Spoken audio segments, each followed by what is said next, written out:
Innal hamdalillah nahmaduhu wa nasta'inuhu wa nastaghfiruh wa na'udzu billahi min shururi anfusina wa sayyiati a'malina may yahdihillahu fa huwal muhtadi wa may yudlilhu falan tajida lahu waliyyan mursyida.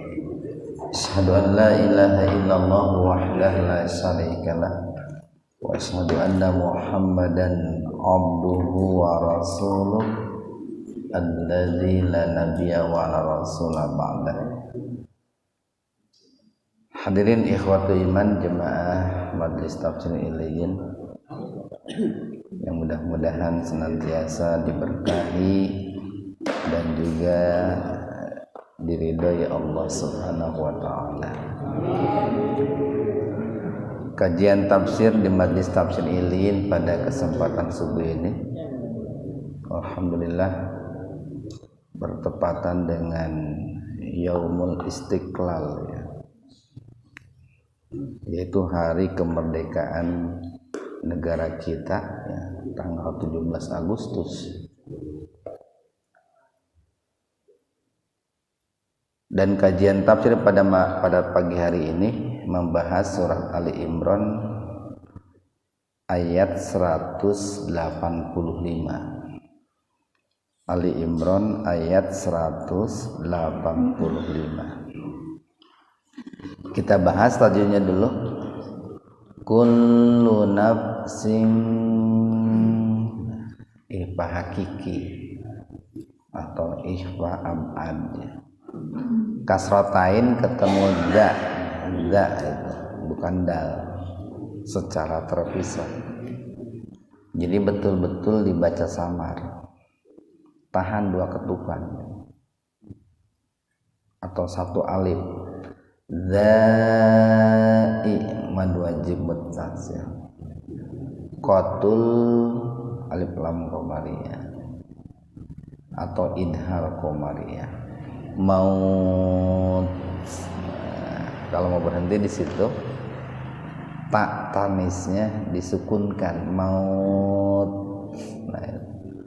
Wa inna gunnah ma matabi alif tuwaffau madlain, tapi dibaca panjangnya tidak seperti ketika jatuh pada waqaf. Uju matabi wau rokum idhar safawi, mimati ketemu dengan ya. Jadi mimnya dibaca jelas di bibir. Yau madlain, mal alif lam qamariyah atau idhar qamariyah. Kia mad badal mah, itu tak tanisnya tak marbutohnya. Kalau tadi yang terbuka itu namanya tak tanis.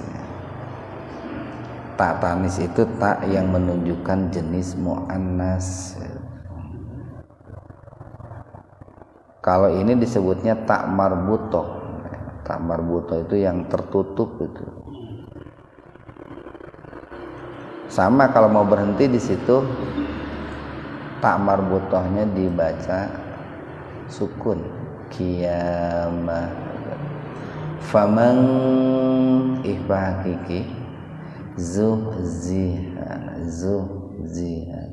aninna alif lam samsiyah gunna, karena setelah lam langsung huruf nun bertasdid.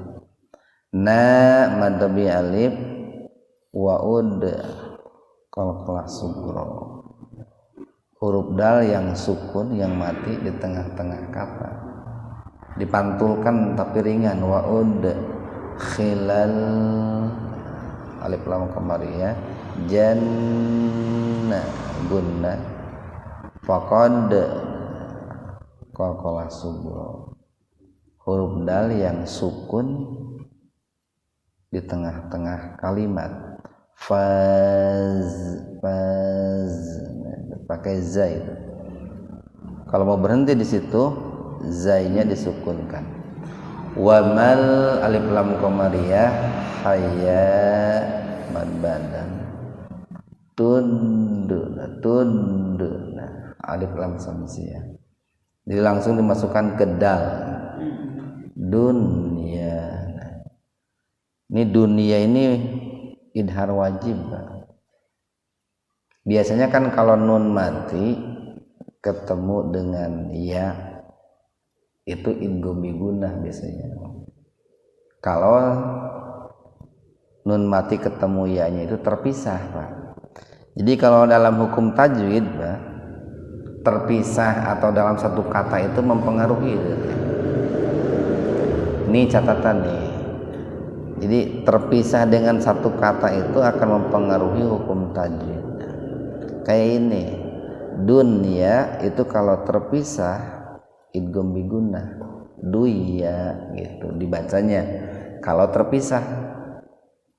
Tapi dikarenakan satu kata ini maka dibacanya idhar wajib. Artinya wajib dibaca jelas. Jadi dunia, nah itu dunia. Jangan duya. Ya majaid munfasil illa matabi alif. Illa itu pakai tasdid, Pak. Jadi jangan ada ila, ada illa. Nah, kalau dalam adan itu dalam syahadat illa asyhadu an la ilaha. Nah, yang pertama ila ha illa. Jadi jangan asyhadu an la ilaha illallah illa. Ada tasdidnya itu. Mata mad badal ul alif lam qamariyah gurur mad arid disukun, yaitu waqaf didahului oleh mad tabi'i. Ikhwanu fiddin arsadakumullah. Di Ali Imran ayat 185 ini Allah berfirman kullu itu disebut harfu kulliyun. Harfu kulliyun itu huruf yang menunjukkan keseluruhan.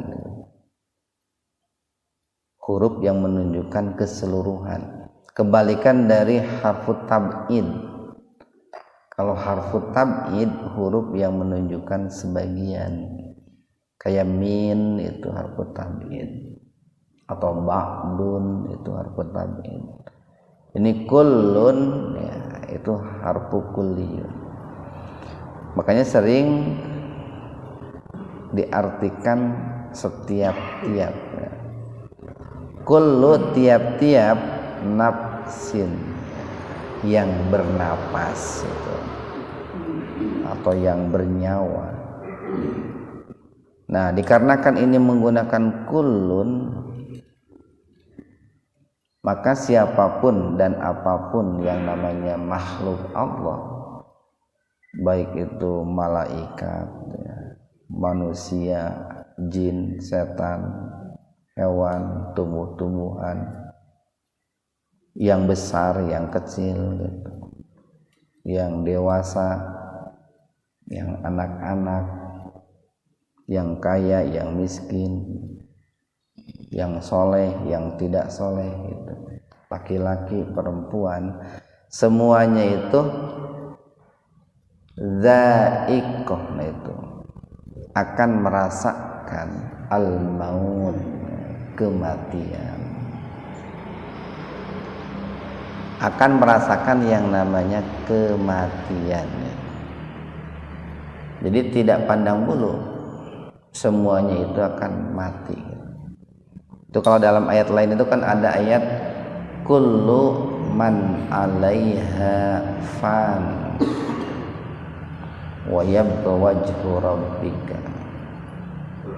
Kullu man 'alaiha fan. Semua yang ada di atas bumi ini akan mati. kelak di yaumul akhir itu yang tersisa itu hanyalah Allah gitu. Bahkan malaikat Israfil gitu, yang diperintahkan oleh Allah untuk meniup sangkakala pun ya akan meninggal juga, Pak. Tidak ada satupun yang tidak akan mati, semuanya akan mati. Cuman yang menjadi rahasia itu kita tidak tahu di mana kita akan meninggal gitu. Dalam keadaan apa kita meninggal gitu. Dan bisa jadi melalui wasilah atau tidak juga melalui wasilah. Bisa mungkin sebelumnya sakit dulu atau bisa juga tidak sakit dulu. Banyak orang yang meninggal tanpa harus melalui sakit, tanpa juga harus melalui kecelakaan. Nah, dalam kalimat berikutnya nih, wa innama, nah, dan sesungguhnya hanyalah tuwaffauna. Nah, tuwaffauna, al-wafa itu artinya menyempurnakan. Jadi tuwaffauna akan disempurnakan, tidak akan ditambah, tidak akan dikurangi gitu. Tidak akan dizolimi. Orang yang baik akan disempurnakan pahalanya. Begitu pula orang yang jahat akan ditunaikan juga oleh Allah sanksinya itu. Itu wafauna akan disempurnakan ujurakum, uzroh, imbalan, reward, pahala kalian yauma pada hari al-qiyamah. Yaumal qiyamah, pada hari kiamat. Pada hari ditegakkannya. Koma itu, kiamat itu kata dasarnya itu koma, yakumu, berdiri itu, Pak. Jadi disebut hari kiamat itu pertama karena pada saat itu alam semesta gitu, yang sebelumnya Allah hancurkan pada saat peristiwa as-sa'ah itu. As-sa'ah itu waktu dihancurkannya alam semesta. Nah, pada kiamah itu, pada saat kiamah itu didirikan kembali oleh Allah, dibangun kembali, tentu dengan bumi dan langit yang berbeda gitu, Pak. Karena kan sudah beda alam, Pak. Jadi langit yang sekarang itu langit dunia gitu.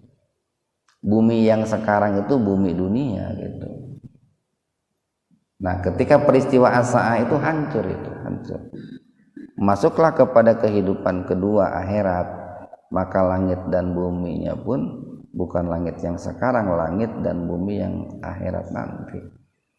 Itu kenapa disebut kiamah itu, dibangun kembali lah, didirikan kembali. Kemudian yang kedua disebut kiamah itu karena pada hari itu semua apa yang diperbuat oleh manusia, apakah baik atau buruk, itu akan ditegakkan hukumannya gitu. Akan diminta pertanggungjawabannya gitu. Ya tadi, kalau mereka itu adalah orang-orang yang baik, uzrohnya akan disempurnakan oleh Allah, ditunaikan dengan sempurna. Begitu pula orang-orang yang jahat akan ditegakkan hukumannya oleh Allah sama dengan sempurna juga, tanpa dikurangi. Itulah kenapa disebut dengan kiamah gitu. Makanya ketika Allah berbicara tentang hari akhir, itu redaksinya di Al-Quran beda-beda itu, Pak. Beda-beda. Ada as-sa'ah, ada al-qiyamah, ada al-haqqah, ada an-naba, ada an-nazi'at gitu, macam-macam. ada al-qari'ah gitu. Itu ketika diterjemahkan ke dalam bahasa kita Indonesia ya sama artinya hari kiamat. Makanya seringkali orang mengatakan bahasa kita itu sedikit Pak, miskin gitu. Sehingga apapun di Al-Qur'an diartikannya sama gitu. Diartikannya itu hari kiamat. Padahal Al-Qur'an menyebutnya itu dengan kata-kata yang berbeda. Ya otomatis kalau kata-katanya berbeda memiliki arti dan makna yang berbeda walaupun ada kemiripan gitu Pak. Walaupun ada kemiripan. Karena kalau sama ya untuk apa Allah menyebutnya dengan kata yang berbeda? Kalir-liir wae gitu. Jadi menyebutnya dengan kata yang berbeda itu karena ada pesan yang berbeda dari kata tersebut.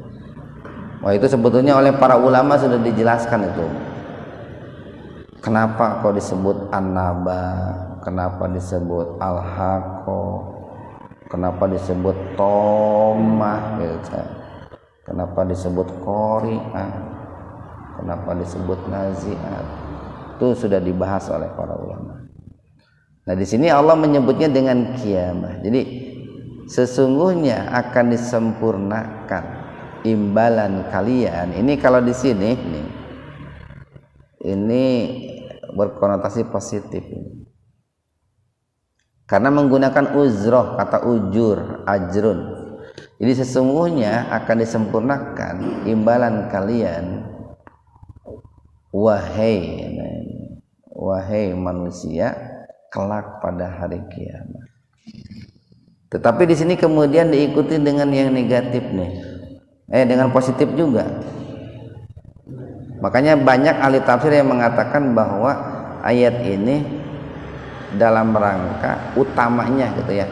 Utamanya dalam rangka memotivasi kita sekaligus kabar gembira bagi kita orang-orang yang beriman gitu. Walaupun sebetulnya ya ada juga pesan, ancaman, peringatan bagi orang-orang yang tidak beriman, tapi utamanya bagi yang beriman. Faman maka barang siapa zuhziha, terhindar gitu. Zuhziha itu bisa artikan menggeser, menghindar atau menjauh. Jadi barang siapa yang dijauhkan atau dihindarkan, bisa juga diselamatkan maknanya itu Pak. Anin nari, daripada siksa api neraka. Wa udkhila, dan dimasukkan al jannata, ke dalam surga.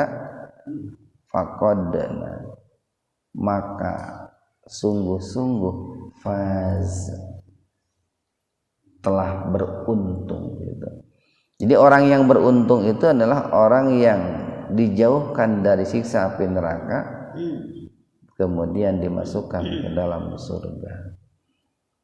Nah ini yang harus menjadi orientasi utama hidup kita itu ini, dijauhkan daripada siksa api neraka dan dimasukkan ke dalam surga.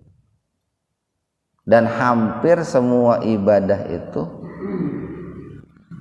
orientasinya itu Pak. Kita harus menjadikan ibadah-ibadah kita itu ya, itu orientasinya itu.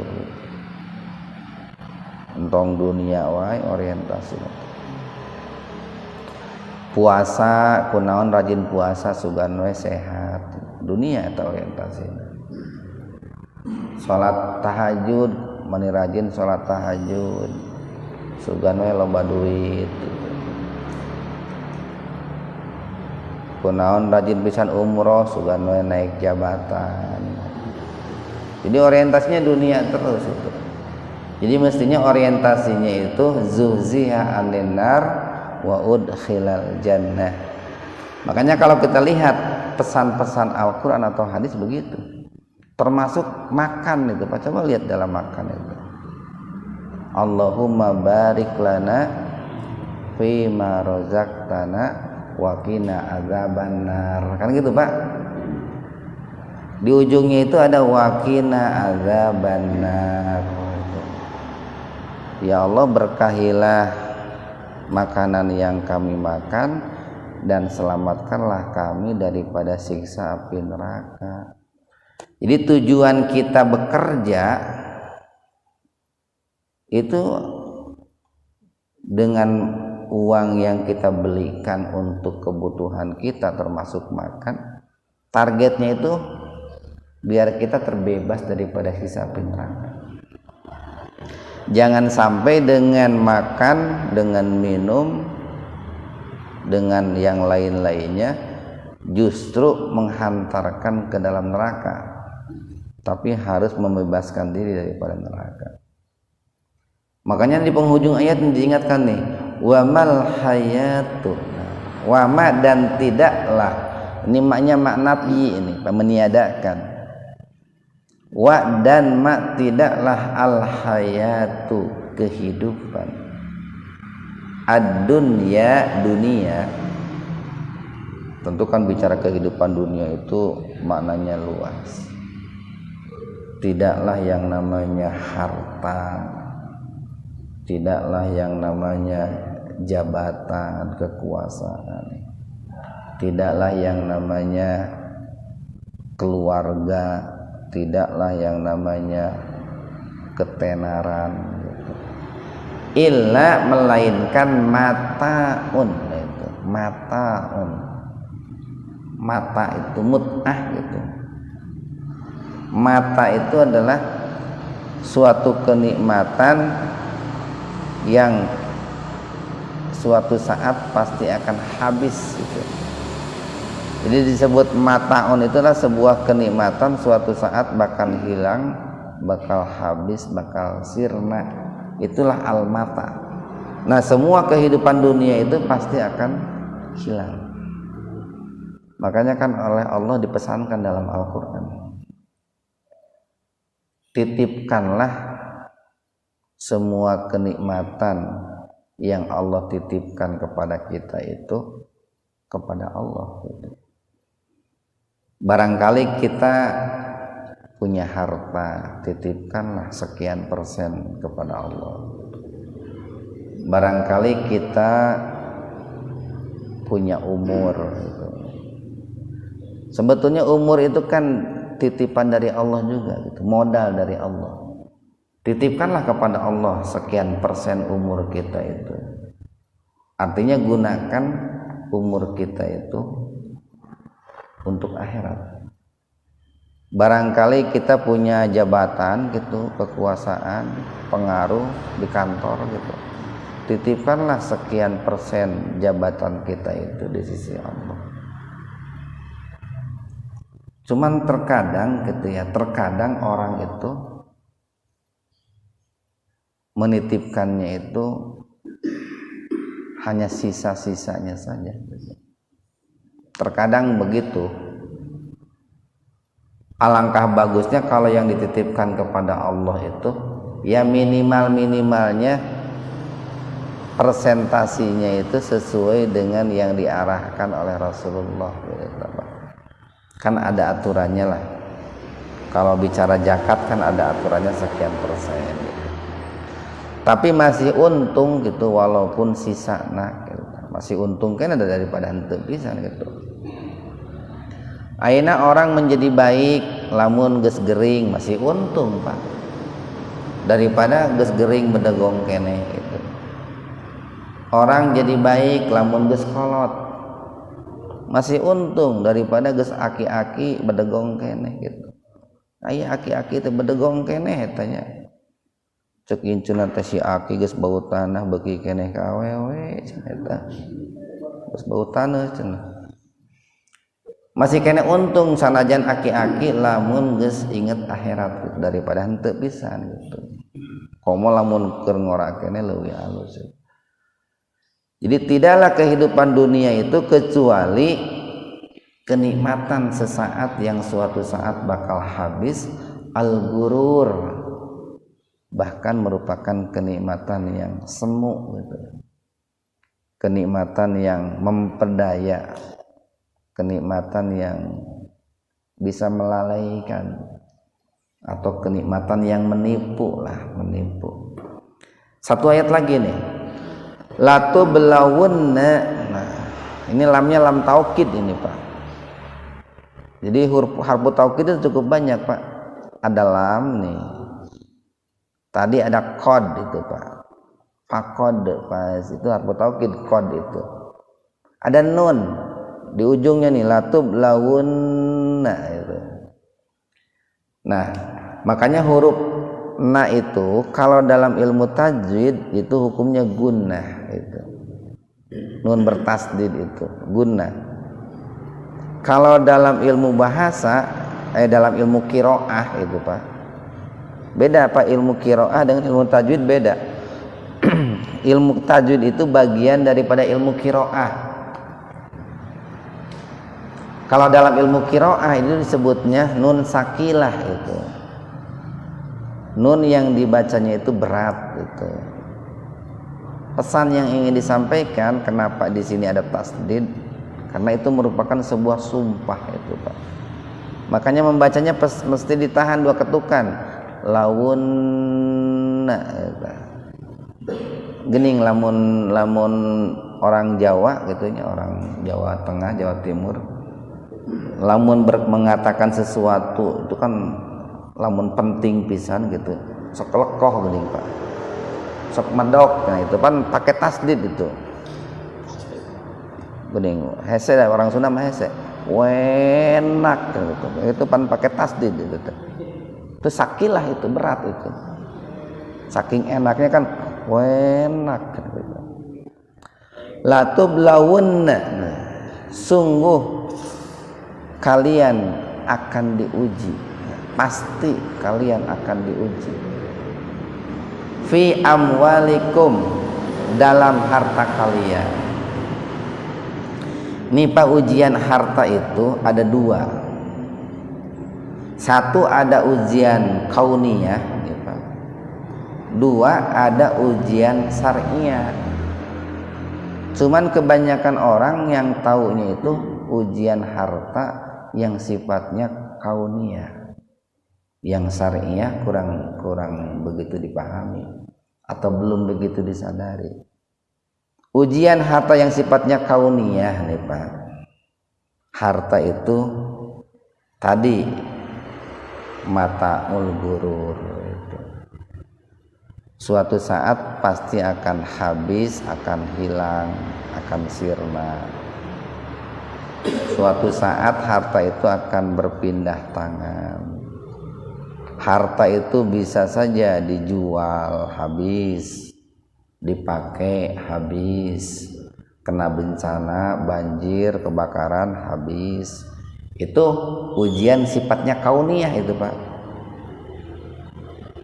Dan itu kita hanya sebatas sabar menyerah kepada takdir Allah gitu. Kalau dalam hal itu Pak. Tapi ada ujian harta yang sifatnya syariah.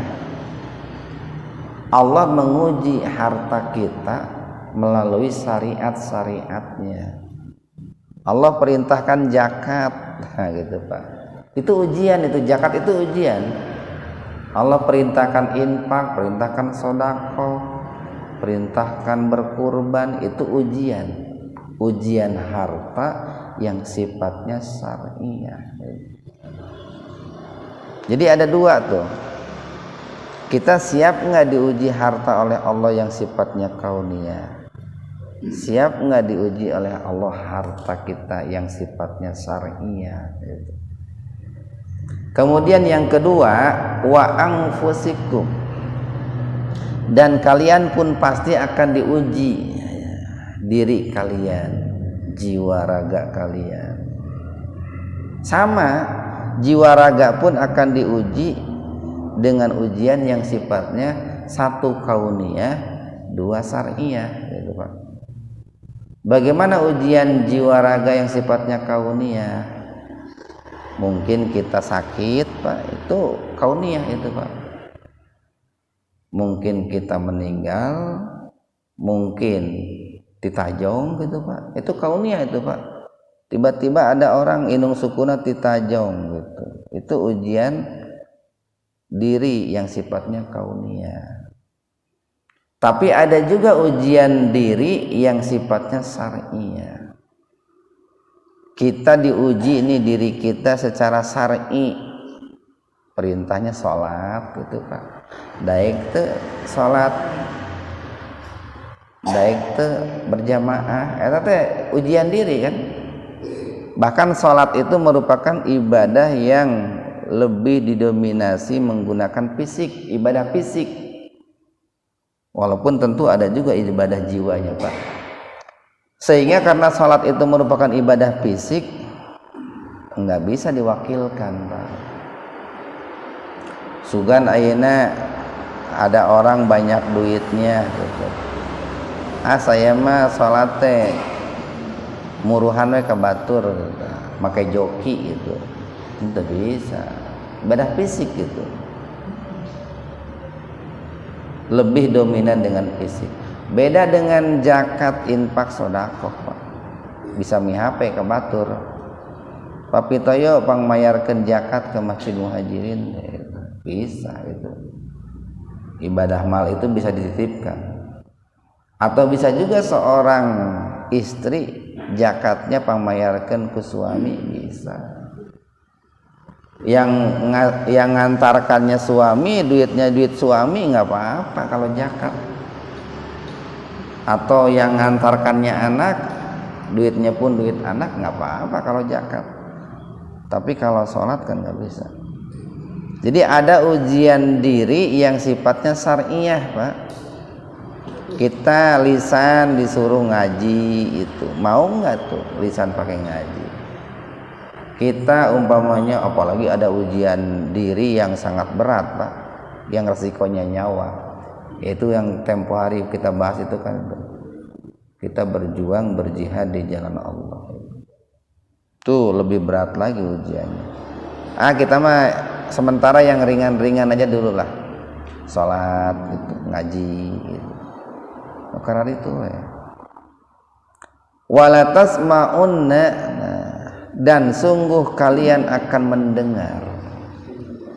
Ini kan ayat ini sebetulnya nih lebih ditujukan kepada orang beriman. Dan sungguh kalian wahai orang beriman akan mendengar min dari alladzina, orang-orang yang utul kitab, diberikan alkitab, min qablikum, sebelum kalian, wa min, dan dari alladzina, orang-orang yang asroku, musyrik. Ada itu penganiayaan ataupun ini hal-hal yang menyakitkan Pak, hal-hal yang tidak mengenakan gitu. Bisa dimaknai cacian, cemoohan, makian, olok-olok, kasiro yang sangat banyak gitu.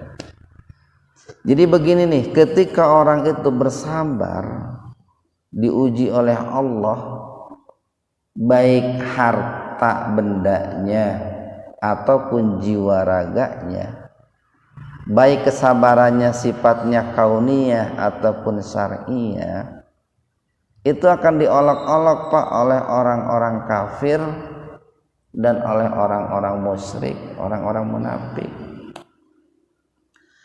Didinya mah nyage ka masjid wae teu beunghar-beunghar. Mending kene saya, cenah saya matara ka masjid tara salat ge duit loba. Eta kan penghinaan itu Pak, itu teh olok-olok gitu. Didinya mah hana soe ngadoa mani rajin cenah. Duit teu boga-boga. Gitu tah. Kamu teh miskin teh gara-gara ngikuti Muhammad cenah. Coba kalau enggak mengikuti Muhammad, banyak duit. Nah, kan begitu. Kan banyak kata-kata yang senada dengan itu, Pak, yang diucapkan oleh orang-orang kafir, orang-orang musyrik, orang-orang munafik ketika orang itu bersabar diuji oleh Allah, baik harta ataupun jiwa, baik ujian kauniyah terlebih-lebih ujian syar'iyah itu Pak. Makanya diberi kabar gembira nih oleh Allah di ujung ayatnya nih, wa in, dan jika tasbiru kalian bersabar. Jadi tong kabina-bina yang dipakai pikiran anak, jangan terlalu dihiraukan lah Pak. Jangan terlalu diambil hati sampai bersedih, tidak bisa makan, apalagi sampai menggoyahkan keyakinan. Itu jangan. Watattaku, dan juga kalian bertakwa. Nah, fa inna, maka sesungguhnya dzalika, yang demikian itu, min azmil umur, itu merupakan urusan yang tekadnya harus dibulatkan. Itu merupakan merupakan tekad bulat yang harus dipertahankan, yang harus diperjuangkan. Jadi itu Pak yang ingin saya tekankan itu, bahwa ujian itu bukan hanya yang sifatnya kauniyah. Jadi boleh dibilang beginilah Pak, ujian kauniyah itu biarlah itu mah urusan Allah gitu Pak, urusan Allah. Tapi yang harus kita betul-betul perhatikan adalah ujian-ujian yang sifatnya syar'iyah, yang berkaitan dengan harta kita dan juga jiwa raga kita. Kita harus betul-betul menunaikan amanah Allah yang namanya menjaga ujian syar'iyah itu. Mudah-mudahan ada manfaatnya untuk kita semua. Subhanakallahumma wabihamdika asyhadu an la ilaha illa anta astaghfiruka wa atubu ilaik. Assalamualaikum warahmatullahi wabarakatuh.